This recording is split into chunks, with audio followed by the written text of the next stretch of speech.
Namaste, namaste, precious, precious souls. Welcome to Book of Life. Today's going to be another fun one. I mean, they're always fun. I love them all, but they're great. This is going to be fun. And we'll do a little experimentation as we go along. We'll see how that goes.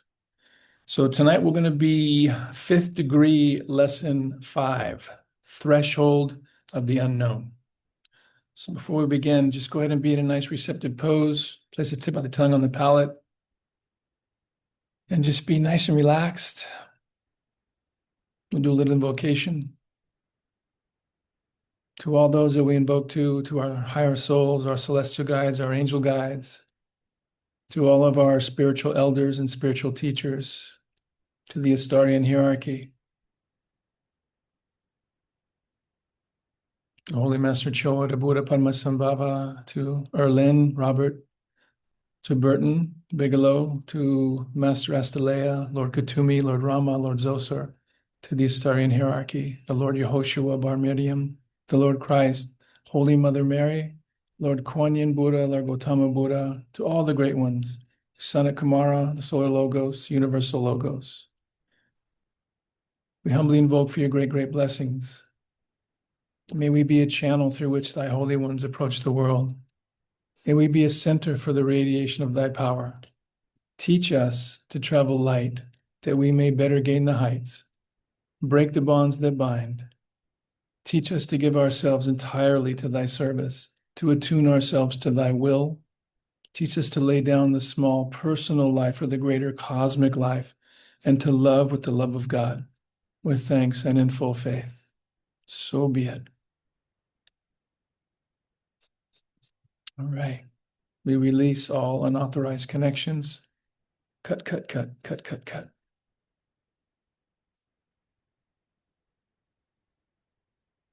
Fifth degree, lesson 5, threshold of the unknown, finding the Holy Scriptures. And they said among themselves, who shall roll us away the stone from the door of the sepulchre? Mark chapter 13, verse 3. Who indeed shall roll the stone away? That hard, cold, inexorable stone of silence that has lain between earth and the unseen world since the beginning of remembered time. No tears have washed it away. No moaning anguish has melted it. No prayers have penetrated its depths enough to diminish its shadows. The mourning children of earth have surged relentlessly against it, only to fall back in despair as the waves beating against the shore melt back into the sea. Whose destiny is it, then, to roll the stone away and break the silence of the shadows? The mystic and the initiate recognize immediately that the mission has already been performed by many of the avatars of the great religions and by the deep wisdom and understanding present in many of the nature-based and goddess spiritual movements. The mystical teachings of all these speak of the cycle of life, death, and then continuing renewed life. Certainly, any mystical interpretation of the life and teachings of Jesus Christ, clearly that divinity present within all and the continuation of the soul after death were two of his major teachings. How sad it is that the traditional church has so misunderstood the message he brought. To gain wisdom concerning the scriptures, one must examine them from a new viewpoint. One striking revelation to the profound seeker is that the Old Testament is so lacking in teachings of immortality. With some notable exceptions, almost from the beginning to the end of the Old Testament, it is filled with hopelessness and despair. There is very little that points to immortality and a future life. It would seem indeed that the teachings found in the Old Testament are focused primarily on lessons regarding this plane of life, life on earth, rather than life after death and the immortality of the soul. It speaks potently of rewards and threatened punishments in this present life. The tenor of the promise was, if ye be willing and obedient, ye shall eat the good of the land. Isaiah, verse 1, chapter 19. The Old Testament reveals very little concerning the state of the deceased, whether they are joyful or filled with sorrow, whether they are happy or miserable. People were admonished perpetually to perceive the good and avoid the evil in this life. The rewards and punishments invariably pointed only to earthly existence. There is, of course, a primary teaching present in all great scripture, and the Old Testament is concerned with life on earth and the relationship of people to their God while living that life. A valuable and important teaching, especially when looked at from a mystical viewpoint. We compare teachings. How do these teachings, as revealed in the Old Testament, which direct one to focus on this life day by day on the earthly plane, compare with concepts of the mystery schools of those ancient days? Let us carry our probe further. First, selecting some quotations from the Old Testament. In doing so, it must be remembered that unfortunately the writers of old came from a very patriarchal culture and wrote only in terms of men and he. The dead praise not the Lord, neither any that go down into silence. Psalm 115, chapter 17. Nevertheless, man being in honor abideth not. He is like the beasts that perish. Psalms 49, verse 12. For the living know that they shall die, but the dead know not nothing or not anything. Neither have they any more a reward, for the memory of them is forgotten. Ecclesiastes, verse 5, or chapter 5, 9, verse 5. For there is hope of a tree, if it be cut down, that it will sprout again, and that the tender branch thereof will not cease. Though the root thereof wax old in the earth, and the stalk thereof die in the ground, yet through the scent of water it will bud, and bring forth boughs like a plant. But man dieth and wasteth away. Yea, man giveth up the ghost, and where is he? As the waters fail from the sea, and the flood decayeth and drieth up, so man lieth down and riseth not, till the heavens be no more. They shall not awake, nor be raised out of their sleep. Job, chapter 14, verse 7 through 12. His breath goeth forth, he returneth to his earth. In that very day his thoughts perish. Psalms. They are dead, they shall not live. They are deceased, they shall not rise. Isaiah. Wherefore I perceive that there is nothing better than that a man should rejoice in his own works, for that is his portion. For who shall bring him to see what shall be after him? Ecclesiastes. As the cloud is consumed and vanishes away, so he that goeth down to the grave shall come up no more. Job. I have said to corruption, thou art my father, and to the worm, thou art my mother, and my sister, and where is now my hope? As for my hope, who shall see it? Job. For that which befalleth the sons of men befalleth beasts, even one thing befalleth them. As one dieth, so dieth the other. Yea, they have all one breath, so that a man hath no preeminence above a beast. All go unto one place. All are of the dust, and all turn to dust again. Who knoweth the spirit of man that goeth upward, and the spirit of the beast that goeth downward to the earth? Ecclesiastes.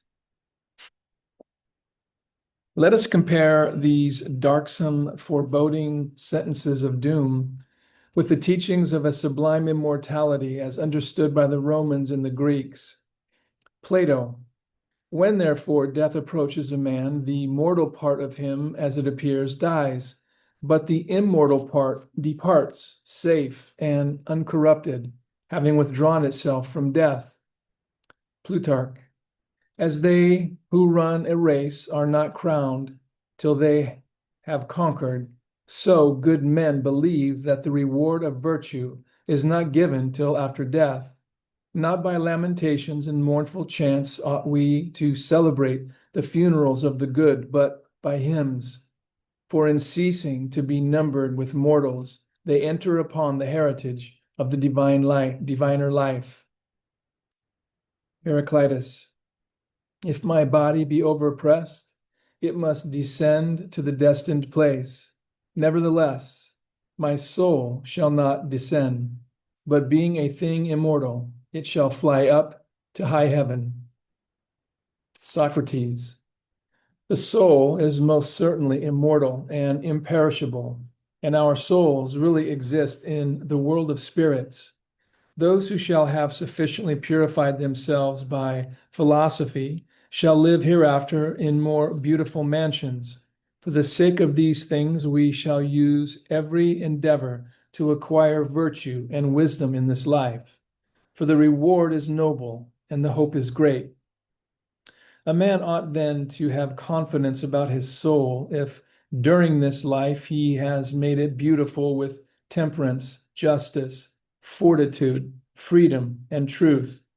He waits for his entrance into the world of spirits as one who is ready to depart when destiny calls. I shall not remain, I shall depart. Do not say then that Socrates is buried. Say that you bury my body. Cicero, the origin of souls cannot be found upon earth, for there is nothing earthly in them. They have faculties which claim to be called divine, and which can never be shown to have come to man from any source but God. That nature in us which thinks, which knows, which lives is celestial, and for that reason necessarily eternal. God himself can be represented only as a free spirit, separate from matter, seeing all things and moving all things, himself ceaselessly working. Of this kind, from this nature, is the human soul. It cannot be destroyed. Cato, as written by Cicero. Oh, happy day, when I shall remove from this crowd of mortals and go and join the divine assembly of great souls. Not only shall I meet again there the men who have lived godlike on earth, I shall find again my son, to whom these aged hands have performed the duties which, in the order of nature, he should have rendered to me. His spirit has never quitted me. He departed, turning his eyes upon me and calling on me, for that place where he knew I should soon come.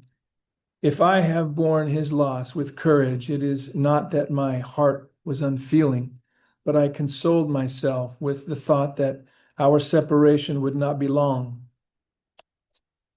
Jesus Christ, whom we believe to have come out of a mystery school tradition, certainly wanted to teach us how to live daily life here on earth, but also was teaching of life after death as well.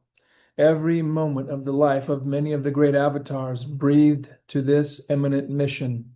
Almost every act of the life and death of Jesus was directed toward his passionate desire to reveal that we live after death and can return to discourse among those left behind. Time after time, Jesus demonstrated suprasensory ability. He saw Nathanael sitting beneath the fig tree, when in fact Nathanael was far beyond his physical vision. Conversing with the woman at the well, he read the story of her life and revealed an intimate knowledge of it to her astonishment. He spoke with Moses and Elijah on the mountaintop, each having long since departed earth life.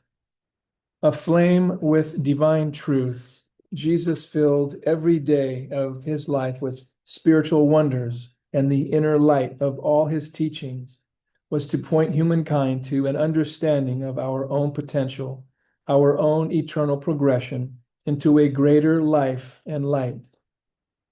Interplane communication. Is there a method by which those of the higher planes establish a continuing contact with their charges on Earth? We have described the etheric thread established between Astara's headquarters and those who send healing petitions. We have said that a thread of mental energy is formed between headquarters and the petitioner, forged through the petition which travels between the two. How is contact established between persons? Healing power is projected over the etheric thread to the practitioner in the form of white light, bringing healing to the degree that you can open your receptivity to it. The same type of contact is established between Astara's headquarters and those over there. A river of spiritual ethers created by the reverent thought currents of the myriad souls who have visited the temple extends from headquarters into the interstellar spaces of light. An etheric telephonic cord extends between Robert and Rama, Sita and Zoser, and Kuthumi and myself, Astara and all of us. The essence of our prayers for petitioners rises into the upper spheres, reaching astral and celestial Astara. From there, Zoser and other great beings project a downflow of white light to headquarters to be channeled through the petitions to Astarians all over the world. Although each has the power to descend to Earth to contact us personally, it is not always necessary. Considering further these writings, the telephonic communication between the Master and myself is so firmly established that thoughts from his consciousness can reach mine swifter than a message transmitted by telephone wires on Earth. How is connection made with the white light? The same is true of Zoser with his healing forces, Rama with his inspirational guidance, Astara and her strength and nurturing energy. Like a downflowing baptismal font, the white light pours from the higher spheres into Astara's headquarters. From there, it is channeled outward to those who have sent petitions asking for healing, guidance, or protection. To ask is to establish a direct connection with the white light. Because of the purity of our appeals, the essence of our prayers for petitioners rises into the upper spheres, reaching astral and celestial Astara. From there, Zoser, Rama, Astara, and the other great beings project a downflow of white light to headquarters to be channeled through the petitions to Astarians all over the world. This is why we can so emphatically state that an Astarian in need never walks alone. An Astarian is never alone or not there is a need, or whether or not there is a need.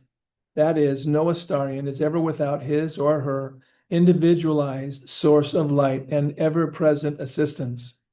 Through headquarters, you are attached by an etheric thread to your own image of the immense hall of images on an inner plane, and through this image to the Great One's work. The image, made of thought substance, changes in its emanations and its colorings according to the thoughts, expressions, and actions of the Astarian on Earth.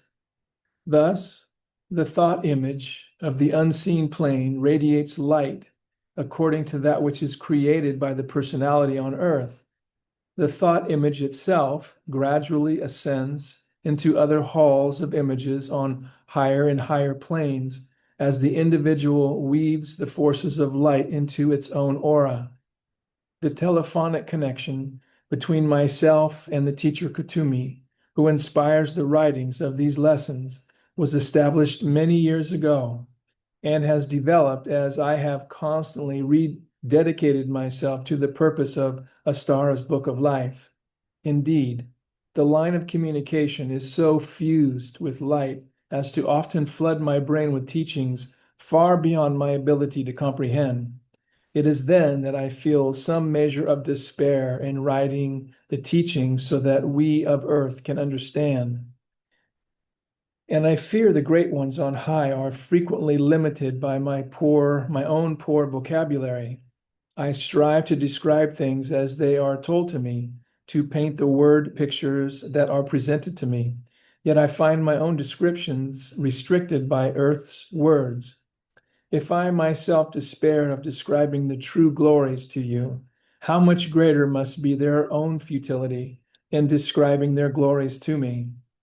Occasionally, when I am feeling depressed because of my inability, I am directed to a certain book which will open the floodgates of my consciousness. Suddenly, a paragraph out of the source reference will act as a catalyst, for an entirely different line of teaching. For the paragraph, without even touching upon the subject we are striving to write about, will be the means of triggering a firmer contact between my consciousness and that of the teacher. How do I send out a prayer request? It is by means of similar etheric communication cords that you yourself may receive increased guidance from teachers or loved ones. Open yourself to them only as you feel inspired to do so, calling upon the name of your own avatar or master teacher and surrounding yourself with the white light. Then send your prayer request, ascending as high into the spiritual spheres as you are capable. This explanation regarding healing and cosmic help petitions is not to suggest that the only way to contact the other side is through Astara. This, of course, is not the case. We at Astara strive to teach that you are a light unto yourself, and we work to give you the knowledge and the tools to develop that light. Know that you have your own contacts with loved ones and teachers in those higher planes of light and life. You possess them already, and you no doubt know, and through spiritual study and practice, this connection can only grow stronger. We are here to help and support you in that process and to add our prayers to yours. Diverse gifts of the Spirit. Concerning spiritual gifts. In portions of the 12th, 13th, and 14th chapters of 1 Corinthians, Paul delivers to his followers a message concerning the unfoldment of individual seership. Much as such instruction is now imparted to Astarians, the better to absorb his meaning, his instructions have been summarized here. Now, concerning spiritual gifts, brethren, I do not want you to be uninformed. There are varieties of gifts, but the same Spirit, and there are varieties of service, but the same Lord. And there are varieties of working, but it is the same God who inspires them all in everyone. To each is given the manifestation of the Spirit of the common good. To one is given through the Spirit the utterance of wisdom, and to another the utterance of knowledge according to the same Spirit.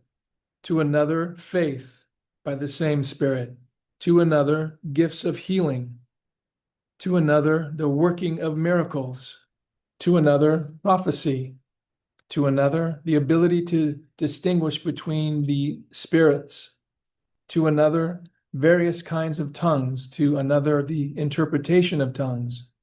And God has appointed in the church first apostles, second prophets, third teachers, then workers of miracles, then healers, helpers, administrators, speakers in various tongues. Are all apostles? Are all prophets? Are all teachers? Do all work miracles? Do all possess gifts of healing? All these are inspired by one and the same Spirit, who apportions to each one individually as he wills. For the body does not consist of one member, but of many. Now you are the body of Christ, and individually members of it, but earnestly desire the higher gifts. Now I want you all to speak in tongues, but even more to prophecy. He who prophesies is greater than he who speaks in tongues. If you utter speech in a tongue that is not intelligible, how will anyone know what is said? I thank God that I speak in tongues more than you all. Nevertheless, in church, I would rather speak 5 words with my mind in order to instruct than 10,000 words in a tongue. And I will show you a still more excellent way to unfold the higher gifts. If I speak with the tongues of angels, but have not love, I am simply a noisy gong.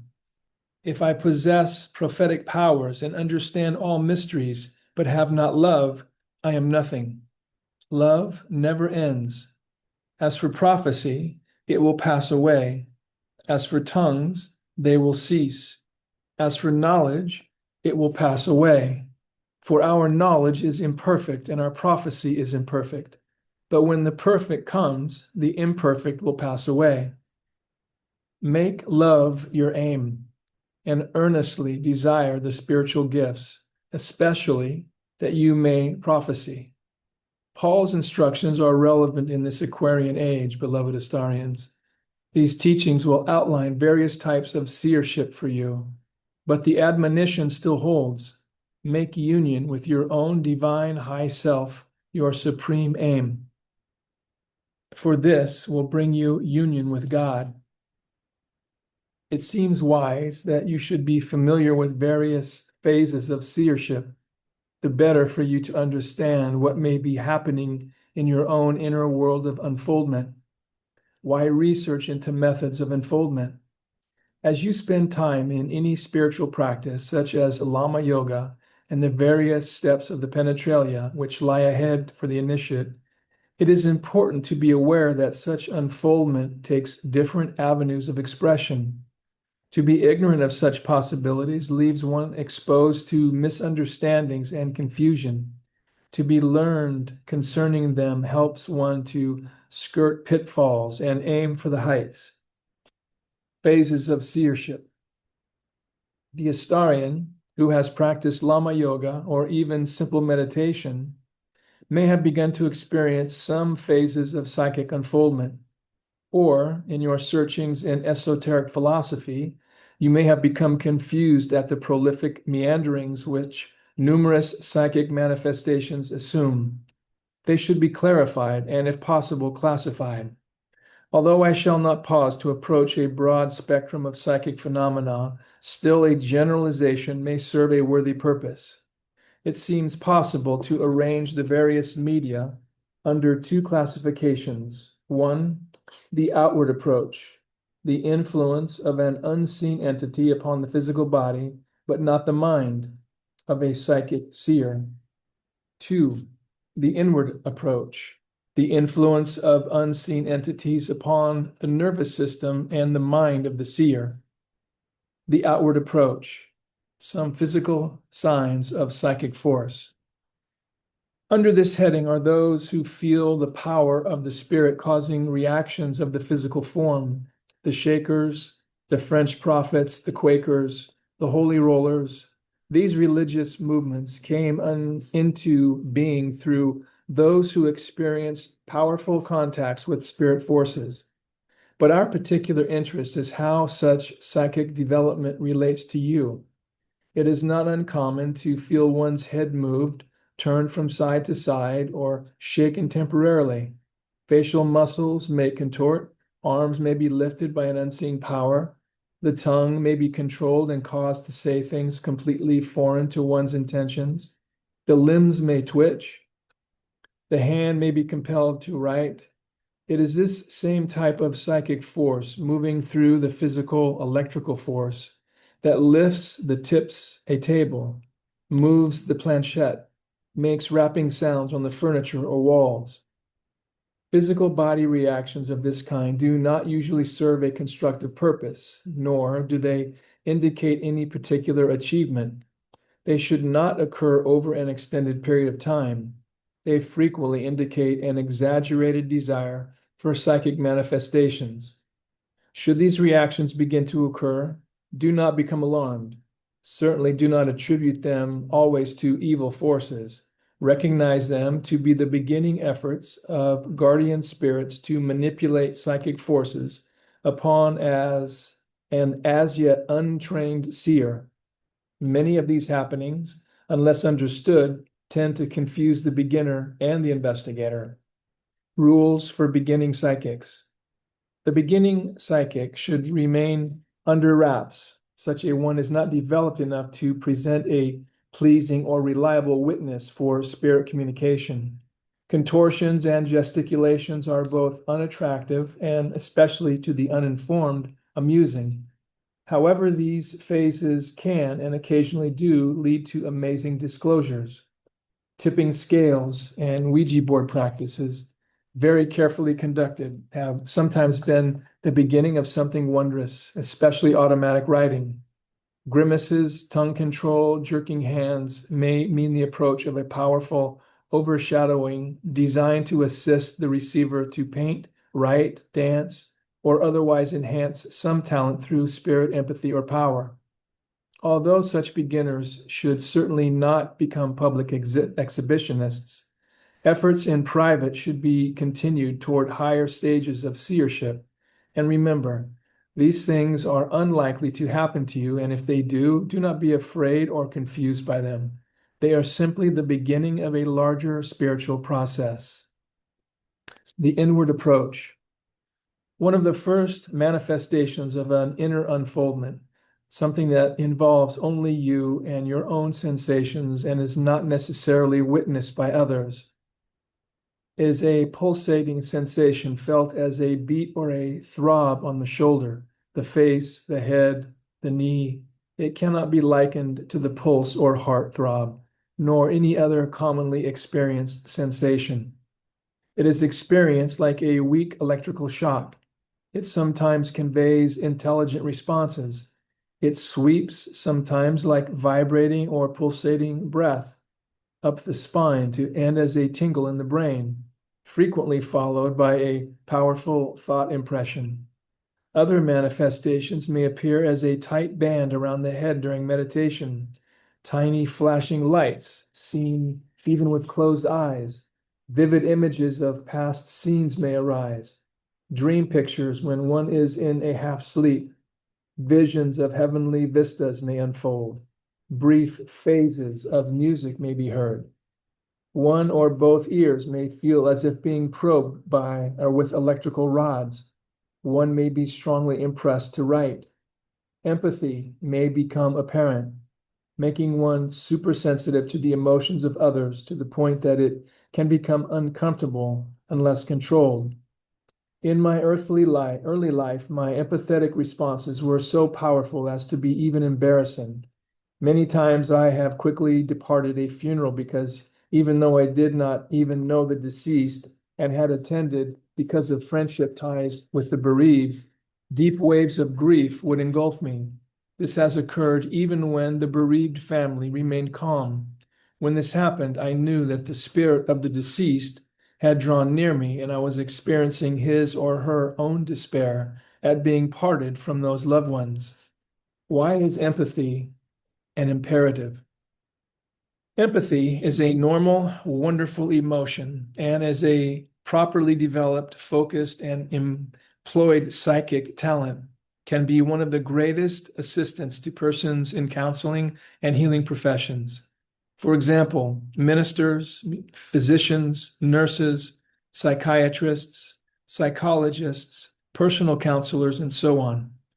Through empathy, you can become attuned to the emotional wavelength of those you would serve, and thus become a channel of wisdom for those you would advise. All these manifestations are transitional degrees of seership, except empathy, which is a specialized psychic talent that may be developed to a high degree. The others are psychic gifts not yet completely unfolded. When properly brought to fruition, the seer will become an expert sensitive, seeing and hearing those from higher planes at will, riding under the direction of some unseen great teacher, healing through one's unfolded control of electromagnetic currents, acting in every way as a channel of blessing from on high. Such development is rare, but it is attainable with perseverance. Unless and until a well-rounded unfoldment is attained, it is far better that the would-be seer attempt no public presentation of psychic ability. You should limit your efforts to a small group who will not take your mistakes seriously. You should not consent to public exposure unless certain of being a dignified representative of seership. Those of you who seek to unfold seership should be warned that the path holds both cautions and benefits. It should be remembered that unattractive contortions and gesticulations are not always the efforts of evil spirits. Sometimes they are self-induced psychologically. On other occasions, they are but the natural reactions of psychic physical nerves and muscles to an unaccustomed play of psychic force, nerve stimuli, and electric maneuvers on the part of spirit guardians. Such manifestations are often necessary until the nervous system becomes acclimated to the presence of strange vibrations. Always keep your life balanced between spiritual and material goals. Never give up everything for a spiritual quest, at least until you have attained heights of understanding that protect you from becoming a fanatic. Having a material goal to work for keeps the mind occupied with a balancing force that prevents a takeover by a too negative or too positive force. If a musical instrument is out of tune, not even a musical genius can play harmonious music upon it. If a human brain is out of balance in its forces, not even the archangels can produce impressions or inspirations which are consistent and reliable. Why cannot all psychic messages be accepted? Do not attribute every seeming falsehood coming from the other side to negative or lower level spirits. Remember that there are as many differences of opinion over there as here. Be careful not to accept any communication as being true or as coming from high planes until your own cognizant faculties are perceptive enough to see and know. That is, retain an attitude of causal acceptance about it all, and do not accept all messages as coming from the Godhead itself until you have enough experience to know. If you would unfold true seership, free from pitfalls, purify your thoughts and your body. Make your habits those that would not repel a spirit guardian from the highest planes. Some persons are too indolent to reach for full psychic unfoldment. Others are too selfish to resist the temptation to become mediums for unduly large amounts of money. Some are too proud to admit to only half development. Before being fully prepared, they embark on a psychic career. It is often sad to witness. The harm done to the cause of proper psychic communication is irreparable. The purpose of these teachings is not to develop commercial mediums, but rather to point to individual seership, which not only embraces psychic gifts, but extends far beyond them. The path toward misguided psychicism can happen like this. It begins by curiosity concerning psychic phenomena. If from this there is a conversion to its truth, a wildly enthusiastic approach to see and hear spirits often results. Next follows an all-out involvement in some form of psychic unfoldment, such as automatic writing. Instead of observing the beginning stages with an attitude of patient seeking, there is an excessive elation with every communication which proves to be true and an unwarranted dejection when one proves to be false.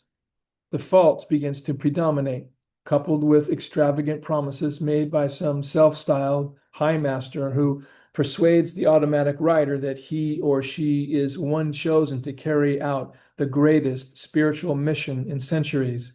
Then come many contradictions. When warning patterns emerge, mental exhaustion follows, brought on by anxiety and over the seeming negativity and false leads of the supposed master, yet an eagerness to pursue and carry out his commands concerning the heaven-sent mission. This will be coupled with a perpetual anger at the remonstrances of worried friends. There usually comes a sudden fear of one's thoughts. Realizing the capabilities of the true masters to read one's thoughts, panic follows. In spite of all attempted control, the most negative thoughts seem to rise, causing mortification, humiliation, and embarrassment because they are truly so foreign to the usual stream of one's consciousness. It is now time and long past to pause and think clearly and rationally. You have sought too eagerly and too swiftly. You can continue your wild and foolish explorings, or you can turn back to the true path of seership. 1. First, learn to ignore the bad words and thoughts that flood your being and saturate your mind. They are the outpourings of thought streams that flow through nearly every freshly opened channel. Fear not. The true master does not stand horrified reading such things from your mind. Well does he or she know that you are the victim of your first awakening experiences. Dismiss such thoughts when they arise. They usually will not come or can be easily overcome if you will busy yourself in some other activity. This deplorable experience usually only aggravates the seeker who is too devout in one's early days of unfoldment. 2. Temporarily cease automatic writing or whatever psychic approach you have followed and turn to some type of yoga or other form of meditation, not for the purpose of psychic development, but for personal and spiritual development. Or think in terms of physical perfection, not mental, for a while. Approach the psychic world with less frenzy, cool off and calm down. Continue your spiritual studies, but avoid attempting any mental psychic contact. Later, when you feel psychically stronger, will be soon enough to begin reaching again for a mental contact. 3. Always, before beginning any effort, such as automatic writing, surround yourself with the white light. Perhaps place a rosary about your neck and say a Hail Mary, or hold or place around your neck any sacred talisman which is meaningful to you. Always begin with a ritual which includes a prayer for protection and guidance from on high. Ask to be completely protected against all except your immediate guardian, teacher, or loved one. Warning signals. Can I save the world? Know this. Beware of any avenue of unfoldment which tells you that Providence has chosen you alone to perform an extraordinarily special task that will save the world. Let this be your first clue to cease and desist. You are on a wrong track and it can lead to mental and emotional strains. Just to emphasize, the spiritual seeker desiring safe and true seership should balance his or her mind, heart, and efforts between a spiritual goal and a material goal. Thus, the spiritual experiences that come will be slower, saner, safer. Your mind will cease to be in a confused, contradictory condition. Your calmer mind will be more able to absorb a psychological education and discernment, detecting the difference between impressions which flow from minds in this world or the higher spiritual spheres. You will recognize that some spirits may tell white lies to you if, by so doing, they feel you would be made happy, just as mothers often do their children. They have not deliberately lied, they have simply agreed with one of your false notions. Discovery of the truth is often disconcerting, making the loving, well-meaning spirit seem evil. Again, you will find that spiritual teachings, even when flowing through a fully developed channel, often take the shape and coloring of the mind of the seeker. Such an occurrence can again be made to seem evil, false, and certainly inconsistent and contradictory. Also, you will have learned bitterly that many spirits simply do not know what is true. They possess the same opinions they formed on earth and express them as truth. You may also discover that the untrained seeker can be self-deceived, either consciously or unconsciously, influencing the communications. A calmer, detached attitude may bring a clearer understanding of all these possibilities. Once clarified, the seeker is ready to proceed toward more experiences. Certainly, such unpleasant beginnings should not cause a permanent termination of seeking. How may I avoid penalties? We have said that seership can be fraught with cautions or benefits. The problems come only to a too eager disciple and to one who does not attend to the warnings given here. But seek one must. Only experience, like friction, will polish the inner gold. Psychic unfoldment. Almost every person acquainted with psychic gifts and psychic phenomena aspires to be psychic, at least to some degree. But careful inquiry as to why would probably reveal that many desire such powers because of a wish to be advanced over others. Some wish to prophesy future events. Some desire to read the trends of the stock markets or discover valuable mines or acquire riches by various other means. Some would be seers because of the fame such power could bring.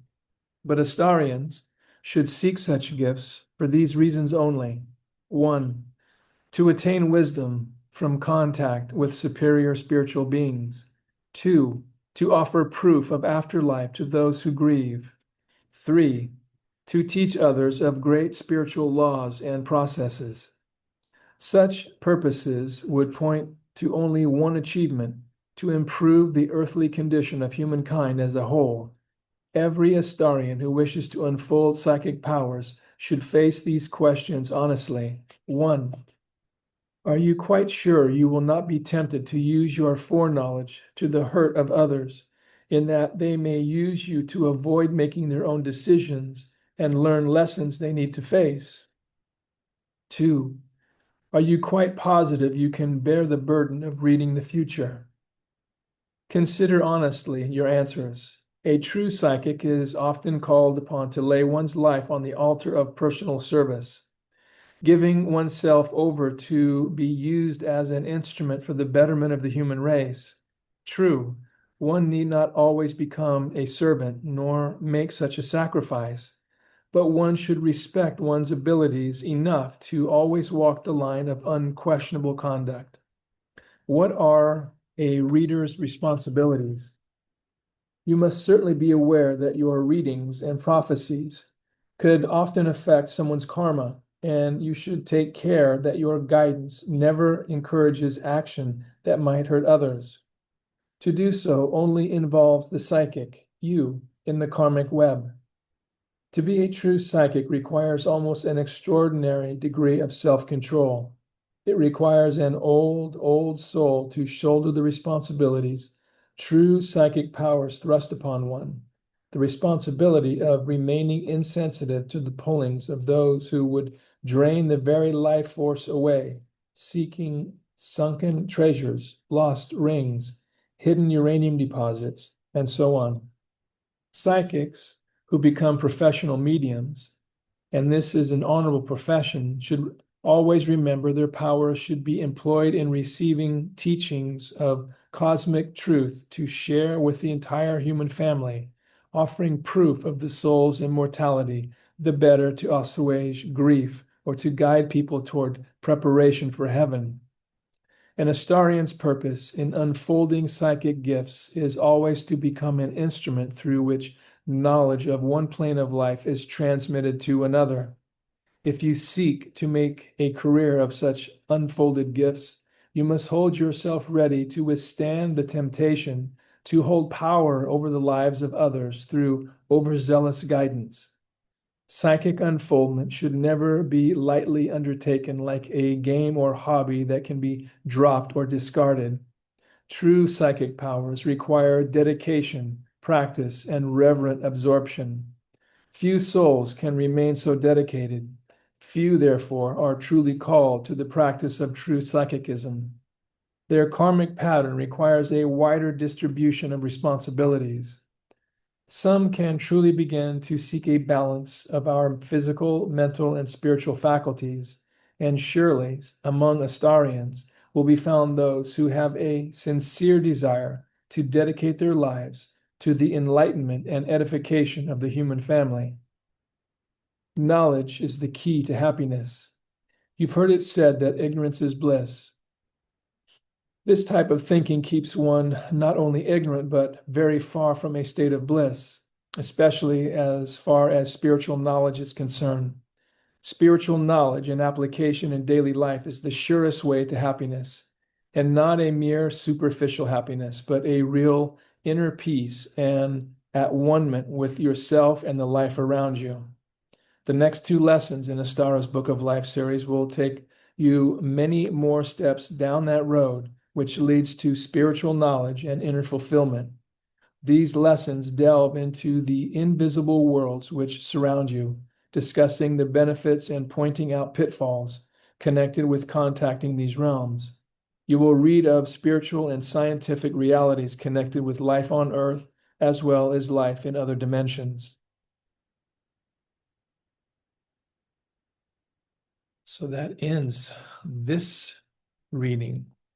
And I said we were going to experiment. And what I wanted to do was think about all those that have sent in prayer petitions and prayer requests and healing petitions and healing requests, and that they're connected, and we're all connected to Astara through that thin etheric cord.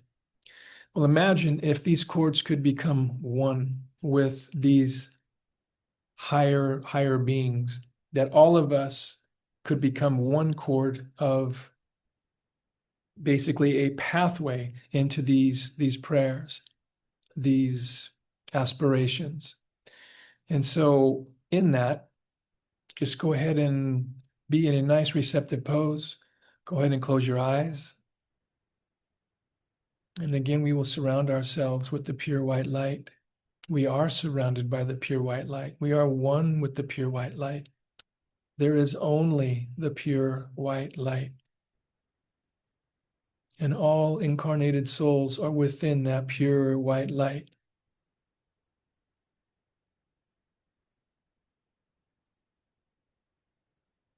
And just imagine that this pure white light is surrounding, enfolding, embracing all whom have sent in prayer petitions, prayer requests, healing petitions, and healing requests. All Astarians and all incarnated souls on our beloved Mother Earth, especially those that are experiencing violence.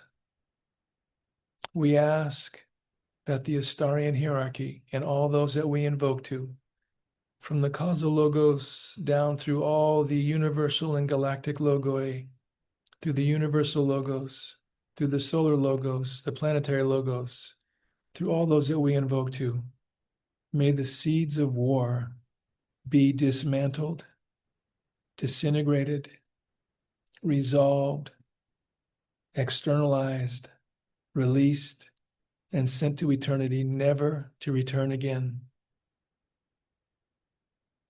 May all incarnated souls acknowledge at some level the reality of oneness of their soul to the higher soul, to the higher soul, to God, and that we are all one, regardless of race, of creed, of religion. There is only oneness, and this white light is love. And God is love, and love is God. And may this manifest through all the etheric links, cords of all those who have sent in prayer petitions and prayer requests, healing petitions and healing requests, and those that are in prayer, regardless of religion. May the prayer of unconditional love and oneness manifest and purify all the mental bodies, the astral bodies, the etheric bodies, the physical bodies of all the lower nature. Purify the seeds of anarchy and those that are associated with anarchy, with violence and those that are associated with violence, with aggression and those that are associated with aggression. Bless the cowards and those that are associated with cowardice. And bless the voluptuous ones or those that are associated with pedophilia or trafficking. May all be blessed with unconditional love, divine light, divine love, and divine power. The December blessing to all. This is the day. This is the moment to come together in a spiritual experience of harmony, of joy, and oneness with the infinite spirit, the great consciousness which is God. Infinite love, supreme being, flow through our entire being, in and around all cells, around all protons, neutrons, and electrons, around every element. Infinite love. And through us, into the life of everyone we meet, we affirm, I am in the infinite light, in front and behind, above and below, in all 8 directions. I am in the infinite light, and the infinite light is in me. May the blessings of the Astarian hierarchy, all the great teachers, Lord Kuthumi, Lord Rama, Lord Zoser, may they manifest instantly and accordingly. We surrender any and all reluctance. Om Tat Sat. Om.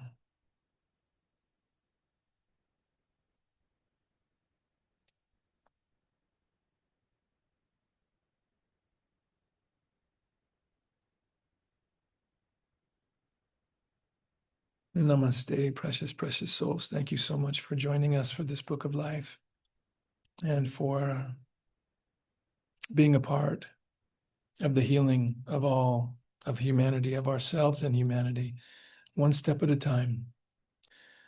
Please join us tomorrow for the blessing of the prayer petitions. And if you'd like, the meditations are recorded. You can play them over and over. I remember reading Edgar Cayce saying that he would, when he was clairvoyant, obviously, he would see a church and he would see this pillar of light coming down, and it would go into the cathedral or the place of worship and just be spread out in concentric circles that could, literally be for miles, depending on the amount of people and their devotion in that church or in that place. And I think, you know what, why don't we try that? Why don't we, wherever we are, put on a meditation and let it go over and over and over and over again, connecting with the universality and the oneness of all of us, with Astara and with the higher beings, and direct this like you put an address on a letter, that the energy from this meditation go out in concentric circles in 100-mile radius, soothing and healing all incarnated souls, all sentient beings. And let's see what we can do. And let's continue to do this. I'll see you tomorrow, hopefully, blessing the prayer petitions, and Wednesday for the mystic vibration. Namaste, precious, precious souls. Take good care. Thank you so much.